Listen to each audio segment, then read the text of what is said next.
I'm Jake. Very excited to be talking to you again today. Now, I'm trying out a new format here, kind of more relaxed, laid back. I'm here on my own couch in my own home, indoors, drinking an ice cold beer. This is some green chili ale by Soulcraft Brewing Company, a nice local beer. So let me know what you think of the format, and I'll see if I use it in the future. But it's cool, hands off, more laid back, but the news is important nonetheless.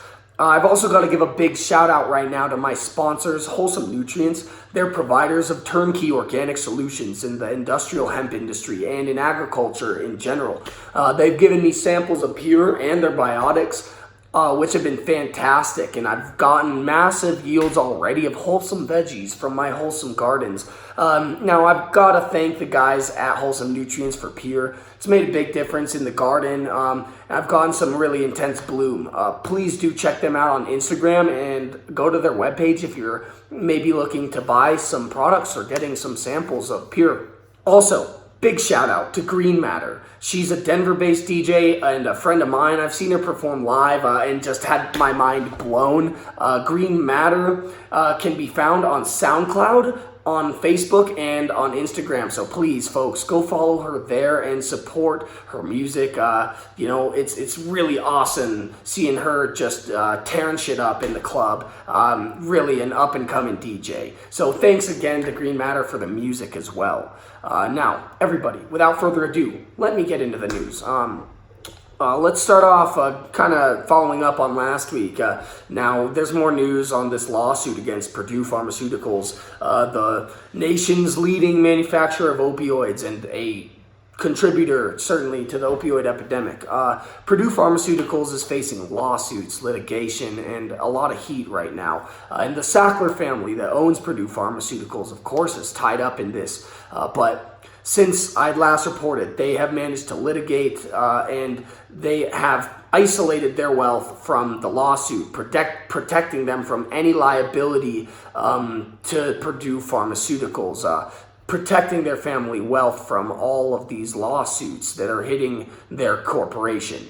So that's a big update there. But we also here have been analyzing Aurora Cannabis quite a bit, and since we last reported on it, stock has dropped after earnings. Now, I went over the earnings, which are largely positive, especially on the KPIs mentioned by the company, and revenue was increasing sharply, but they had missed guidance. I see how this is concerning for analysts, but Bill Kirk is now being proclaimed as Wall Street's new bear on Aurora Cannabis.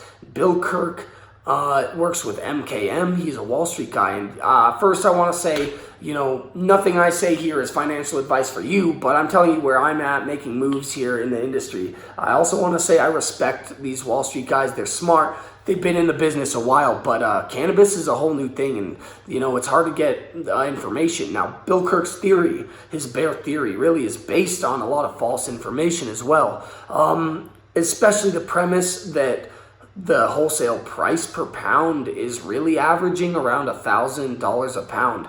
I can tell you this is false. I work in the industry right now. I've been in the industry since 2017 in cultivation, and back then there was a big supply glut, like he says. Right after legalization, the prices went up, hiked quite a lot, but afterward there was a bit of this glut, and in 2016-17, wholesale prices had dropped to about 1,000, which is just wild, really wild. Even at that time, though, premium grade flower, medical grade flower, really clean stuff, and really high grade stuff with a lot of cannabinoid compounds was selling for more. And no cannabis that I was cultivating sold for less than really $1,200 to $1,500 a pound, even at that time. So this is based on a bit of a false premise, and right now in the industry, the price of wholesale is going up. I'll list an article as well in the description, in the links below, that is by MJ Biz Daily talking about this fact. The wholesale price is increasing right now, especially for high quality stuff. Now, Bill Kirk also fails to recognize the importance of quality in cannabis, and this is where some really subject matter expertise comes in, because cannabis is something where people really value the quality more than anything. It's almost more like wine that way. And he also doesn't even recognize the potential of the international markets, where Aurora is a huge leader already, operating in about 24 countries. So, I think that Wall Street's new bear might need to check his facts a little bit. And I'm still looking at Aurora as a hold for my rating, and looking maybe to buy under $5 a share right here. So I also have a lot of big news here because, there's all this legislation going on, and Health Canada is about to allow cannabis derivatives, infused products, edibles, drinks, and all that good stuff in December and really going into 2020. So that's huge for Aurora, especially because these products are higher margin products. So higher profit margins mean, higher revenues. And that's what we're looking at in 2020, especially with Cannabis 2.0. Now, we don't see much going on in the THC space in the U.S., but bipartisan lawmakers are now circulating legislation and circulating now last week a letter urging the FDA to lay off these CBD companies who'd been just threatened and attacked for advertising the benefits of CBD, especially for arthritis. Now we see the Arthritis Foundation of America talking about and providing guidance on CBD use for relief, and talking about some of the benefits of it and safe usage. So looks like the FDA really jumped the gun with their response there. And now that they're being urged to lay off these companies, and Mitch McConnell is now compelling the FDA to create guidance within 120 days with a new bill, actually.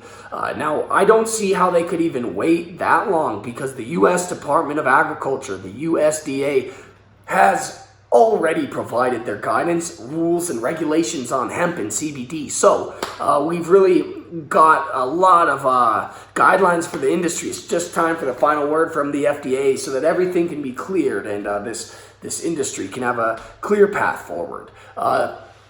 Now, the officials and senators have described the FDA's stance and schedule as untenable. That it makes no sense, that there's no information, guidance, or a schedule really provided, and they say that this has created significant regulatory and legal uncertainty for participants in this quickly evolving industry. That's a quote there. But the DEA appears to be softening its stance on cannabis, as they've requested a capacity expansion to grow more cannabis. And since 2018, the DEA has requested a 721% increase in their capacity expansion from 443,000 grams to 3,200,000 grams of cannabis now in 2020. We also see influencers like Post Malone, celebrities, like Post Malone, Kylie Jenner, making their own CBD lines, using the product, talking about it, and making brands, getting in on the business and this boom. And the feds have finally funded research on CBD, $3 million actually of research from the federal government. Now this is huge, but no guidance or research for that THC, none at all, none for THC. Now, this is still going to be huge, and this is why I'm saying don't sleep on CBD, because things are moving in CBD, and now New Age Beverages has had approval from the Japanese health ministry. Now CBD infused foods and beverages are allowed in Japan. Now this, of course, is based on their findings, and New Age Beverages, NBEV being the stock ticker, is moving into that market. Now, seriously, this is huge, and the FDA is going to be creating guidance. Mitch McConnell, a leader of the GOP, is compelling them, and eventually it's got to happen sooner rather than later. Now, everybody, truly, it's going to be a big year here and a big Croptober coming up. So keep your eyes open, keep looking out in the news, and don't sleep on hemp and CBD. Those are my final words for right now. Now, check out these videos of my garden at the end. Also, thanks for tuning in. Please do subscribe to my channel. I really need you to do that, and that's the best way you can support the channel. So subscribe and like the videos. So I'm going to peace out, everybody. I'll catch you in the next video. Until then, much love and enjoy the garden.